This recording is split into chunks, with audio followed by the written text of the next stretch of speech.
রক্তে ভেজা রাজপথটায় আজও হাদির ঘ্রাণ, যে মিছিলে ঢেলেছিলেন নিজের তাজা প্রাণ। শেষ আকুতি গুমরে মরে বাতাসের ওই ভাজে, বিচারটা অন্তত কইরেন বাজে রে আজও বাজে। শরীফ ওসমান হাদি চেয়েছিল মুক্তি আর অধিকার, তারই খুনে আজ কেন নামে নিস্তব্ধ অন্ধকার।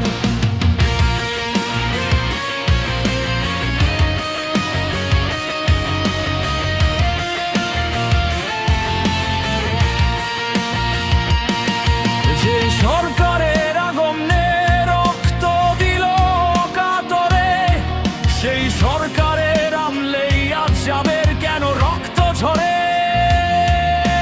পুলিশের লাঠি পুলিশের গুলি কেন যাবে গের বুকে, হাদির খুনিরা আজও কেন হাসছে মহান সুখে।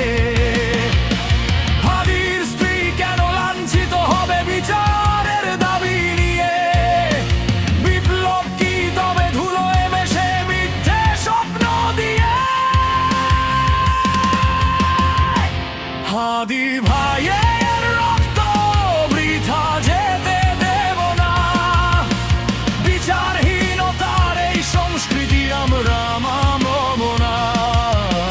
হাদির রক্ত মারিয়ে আসা এই বাংলাদেশে আজ বিচার না হওয়া মানে বিপ্লবের গায়ে কুঠার আঘাত।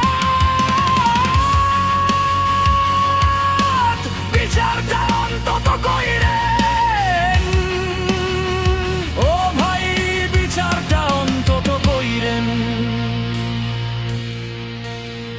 মাসের পর মাস পেরিয়ে যায়, পুলিশের টাল বাহানা, তদন্তের নামে নাটক চলে, আসল খুনি অজানা। ঘাতকের হাত কত লম্বা হলে মিছিলে চলে গুলি, আমরা কি তবে নিজের ভাইয়ের ত্যাগের কথা ভুলি। প্রধান আসামিরা বুক ফুলিয়ে পালাবার পায় পথ, বিচারের নামে তামাশা ভাঙতে হবে শপথ।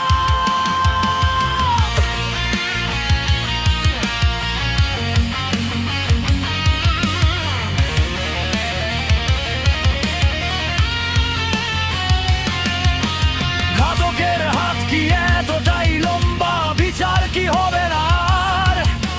পুরনো আধারে ফিরে যাওয়ার নেই কোনো অধিকার। শোনো রে সব জালিমেরা, ইতিহাস ক্ষমা করে না। হাদির খুনের রক্ত নেওন আমরা কি শোধ দেব না।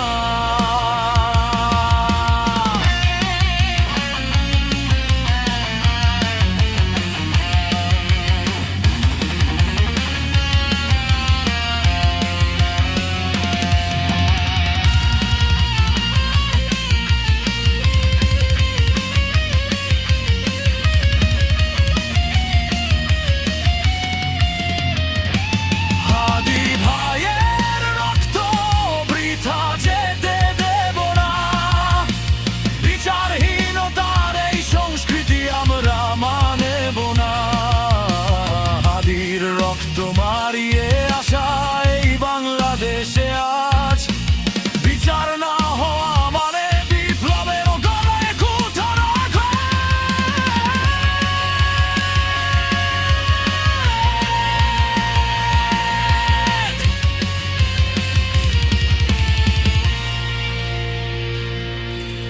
বিপ্লবীদের রক্ত কেন রাজপথে শুকায়, হাদির সেই শেষ আকুতি কি বুলেটের নিচে হারায়। বিচারটা অন্তত কইরে